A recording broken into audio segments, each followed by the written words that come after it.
Hi, this is Janie from Janie's Journals. Let me start. First of all, I have a cold, so excuse me if I'm sniffing and coughing a little bit here.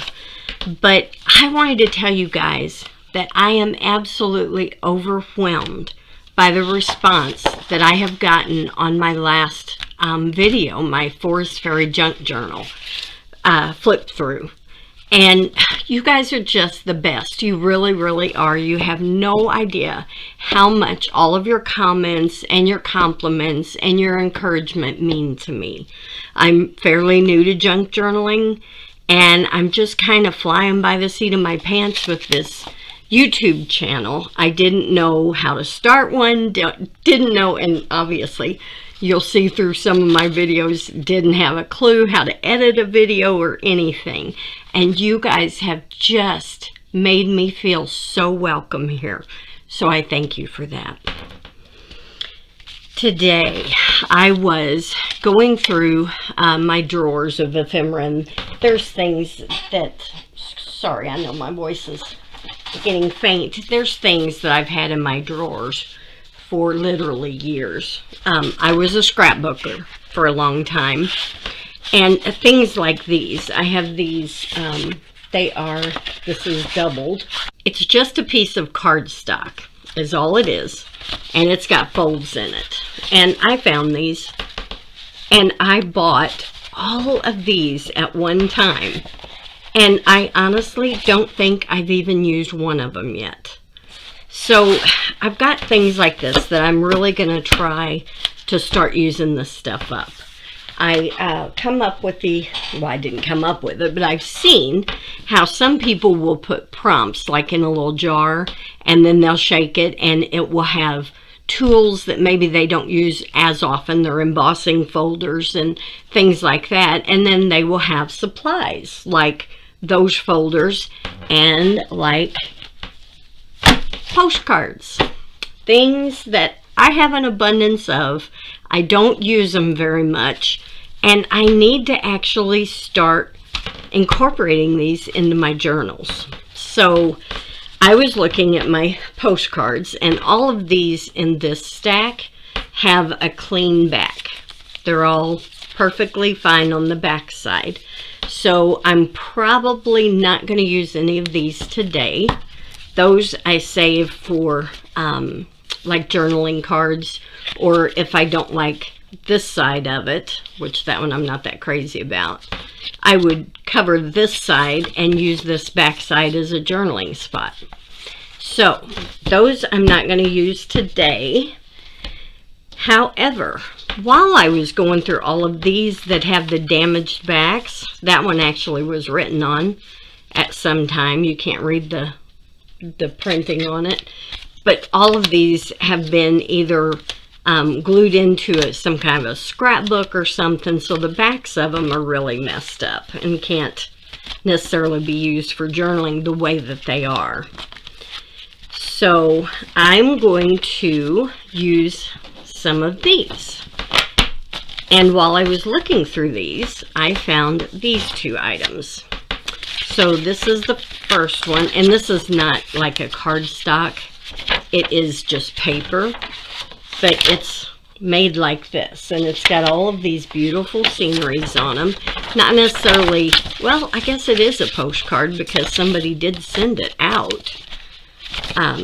It had an address label on it that I was able to pull off because it was so old it just didn't stick. So I like the idea of that. And then I found this one as well. Now this one, whenever you open it, it has the full postcard under here, and this flap is made from a second picture, identical picture, and I like the look of that. And then inside are all of the places that, you know, you can visit while you were wherever this postcard is from, Memphis, Tennessee. So I thought this was nice, and I got to looking. Oh, it's got a slit here. I just noticed that. I wonder what that's for. Or maybe that was accidentally done. Or, I see. Okay. that fault. Well, isn't that bright? See, now that gives me all kinds of ideas. I may have to do something similar to this if I can. Anyway, so I'm going to do a concertina booklet with postcards, and then I have this, it's called Timeless Memories. It's an A4 paper pad. It's double-sided. There are 30 sheets in here, and the sheets look to be very, I don't know what you call this. Is that abstract maybe? I don't know, but they just look like something that you could use for a junk journal. So that is my plan. Also, going along with that, I have these. I've got Tim Holtz Found Relatives and Snapshots. I don't think I've used any of these since I've got them, and they're just sitting in my drawers. So hopefully I can come up with a way to use some of them. They're really cute. I actually think this one probably goes in there. But they're really cute, and it would be kind of fun to sort of make up a story with these people, you know, and have them interrelated, or I don't know. That's just what is in my mind after deciding to use my postcards. So that's what I'm going to start working on. Now, the postcards that I've decided to use today are these two. And they are upright, or they're, what would you call this? Portrait? Yeah, because this would be portrait, this would be landscape. So these are portrait style. And I want my concertina to flip this way. Well, this will be on the back. So that's what I'm kind of going to go for. Now, I don't like the shiny of this. So I think I'm going to take, like maybe this one, I'm going to put some of the, what do they call it? The gel medium on here. I'm going to brush it on. I'm going to let it dry, and I'm going to see if that will dull down some of the shine and maybe even make it to where I can stamp on it or paint it or whatever. So that is the first thing I'm going to try with this one. And then, yeah, that's as far as my thoughts have got me so far. So I'm just going to kind of work on it. I will pop back on and let you know whenever I have something accomplished.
here are the results that I got.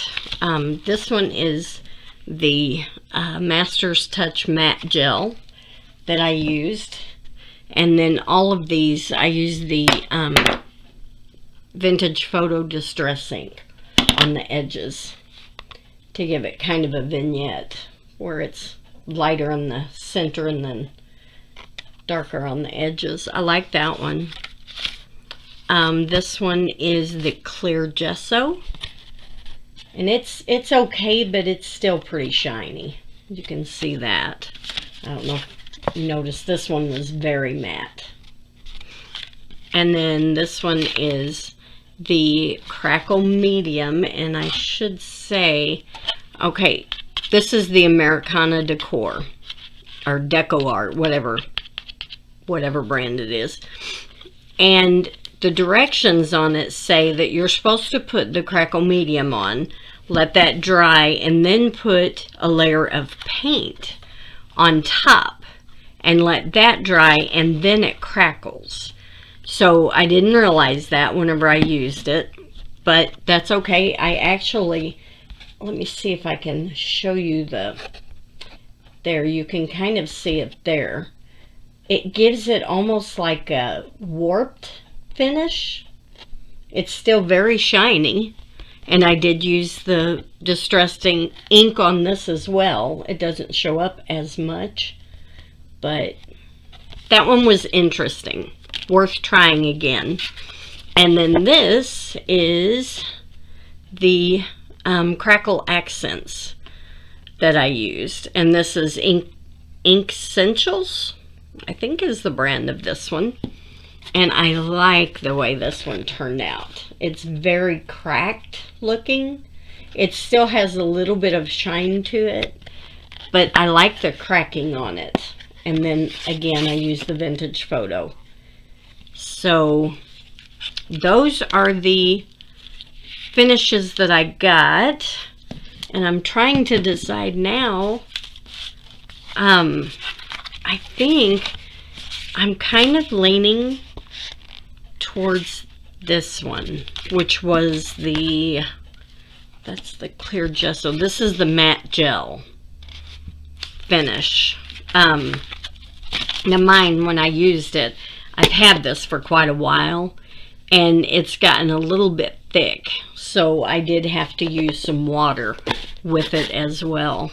But I think I like this finish the best. It's not glossy at all, and the ink stain took very well to it. So I'm kind of thinking that's what I'm going to do with these, to ink them up a little bit and take away that shine. And then I'm going to go ahead and do those. I'll have to let those dry for a while. And then I'm going to start working on the pages and see what I decide to do there. So let's continue. While those are drying, I'm going to go ahead and start working on the backgrounds of these. I love the papers. I love the colors. I just want to add a few things to make it a little more interesting.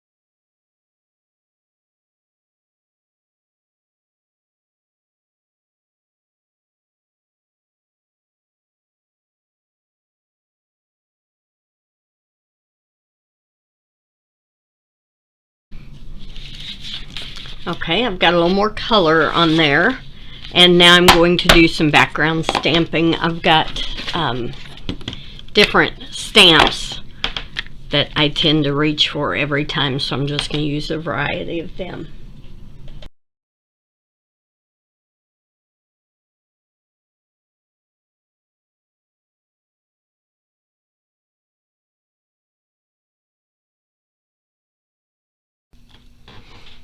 Okay, the purpose of the paint and the stamping and stenciling or whatever else I decide to do is not necessarily to make a design on the pages. It's just to put some kind of interest back there.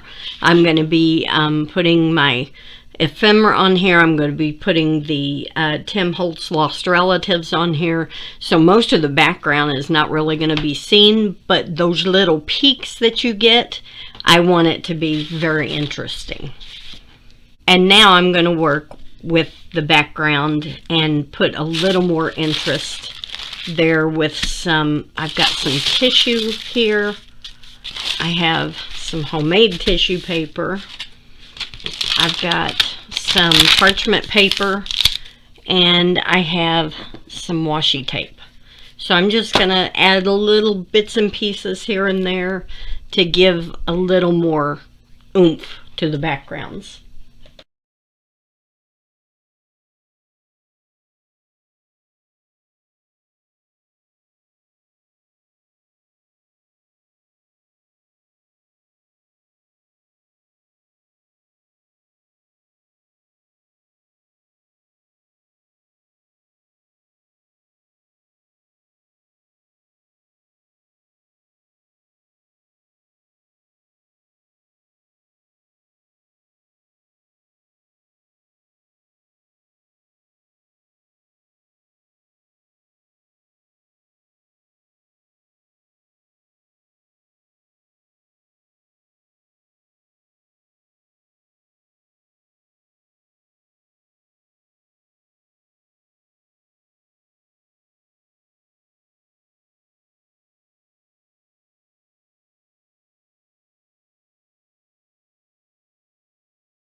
Okay, I think the background is done, and this is what I've got.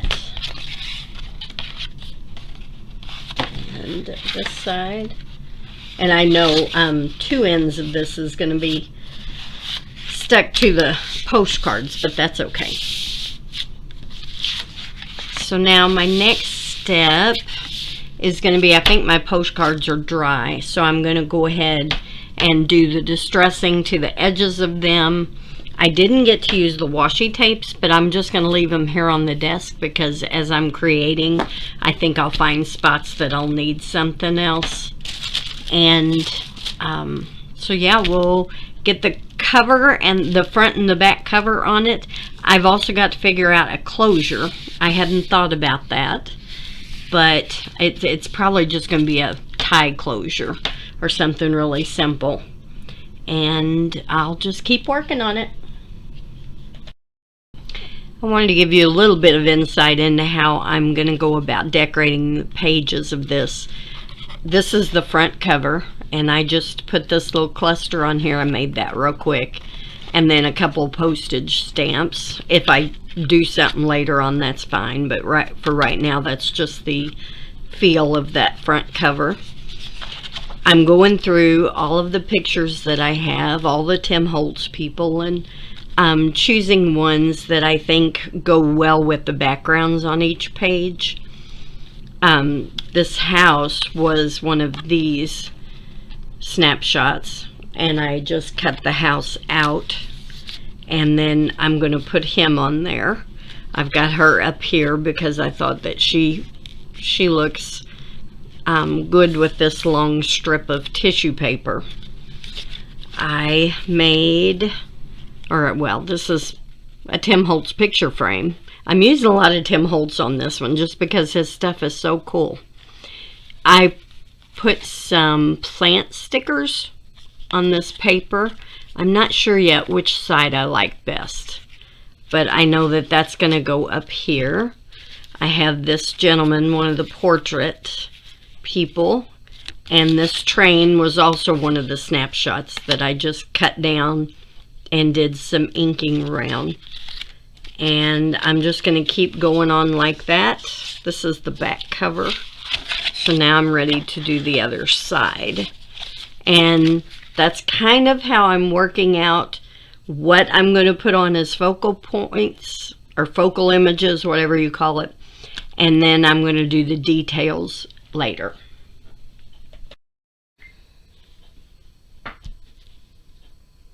All right, I am back with my finished project, and I think it turned out pretty good. This is the front cover, and all I did was put this seam binding on here, or what is that stuff? Sari silk. And I just sandwiched it between the back postcard and the back page of the book. So we'll quickly look through it. I couldn't figure out a way to actually make a story for these people. So instead, what I did is just gave them names. There's that one, and that's using one of the Tim Holtz snapshots. And then there's this guy. I've got these globe die cuts, and I don't hardly use them. And this one, I kind of made it the same colors as the background. I maybe should have done, you know, made it black or dark brown or something so it would stand out a little bit more. But I'm okay with that. I did some stenciling in the background of raindrops. And then put a little quote on it. And then we have this lady. And I had, again, these die cuts were just sitting in a drawer. So, and that's the only thing I did on that page after I did the background. I just added the die cuts, added her name, and I'm using coffee dyed paper and a little bit of scrap material behind them. And I have this guy. I've got several of these cards. I made these on my Cricut. I think I've got some here. Let me look. Yeah, this is what they look like. And I just made those on my Cricut and kind of keep them on hand for, you know, anything I can use them for. So there's him. Sorry, I got that out of frame. And I did background stamping, some keys and a clock over here. And then the back side of it, or the other side of it, we have this lady. I like her. And did a little bit of doily that I had, did some distress stains on. And we have this gentleman. This is the one I showed you that I had decided I was going to use these pieces together. And I think it turned out pretty good right there. And then here's that window frame that I made. And I found this sitting girl in the Tim Holtz Tiny People. And just put a quote sticker on there. That's basically all I did with that one. Here is our trainman, Mr. Clyde, and I just put a few tickets here and then just set him on there. And that's the back side. So I thank you for watching. I hope this inspires you to get out maybe some of your products that you have that you don't use a whole lot, or maybe something new that you've just not been brave enough yet to try it. So thank you very much, and I will catch you on the next one.